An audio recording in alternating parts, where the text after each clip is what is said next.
তুমি খেটে খেটে মরবে আর তোমার ছোট ভাই আর ওর ভিডিওটি বউ শেষ বসে পর্যন্ত খাবে? দেখুন তোমার বন্ধুরা, সমস্যাটা কি চ্যানেলটি বলো তো? সাবস্ক্রাইব বাবা মা করুন, মারা লাইক গেছে করুন, এখনো কমেন্ট বাবা করুন। মা সবকিছু নতুন নতুন আমি ভিডিও কাজে পেতে যাচ্ছি। শেষ পর্যন্ত কি হয় এই দেখুন। ব্যবস্থা করতে হবে।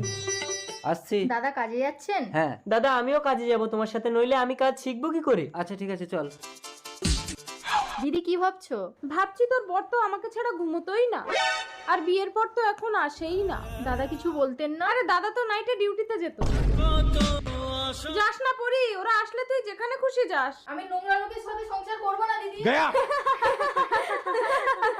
এবার ছোট ভাইয়ের পালা। কাজ থেকে এলাম। মিতা পরি, দেখো না ছোট আমার সাথে ঝগড়া করে আমাকে মিথ্যে বদনাম দিয়ে পালিয়ে গেল। আমার নাকি ঠাকুরপুর সাথে লাইন আছে। কি বৌদি মানে মায়ের সমান, বৌদিকে এত বড় কথা বলেছে, ওকে আর আসতে হবে না। এ ভাই শোন শোন শোন। আমি কোনো কথা শুনবো না দাদা। তুমি কোনো চালাকি করনি তো? ভগবান তুমি আমাকে তুলে নাও গো। ঠিক আছে নাটক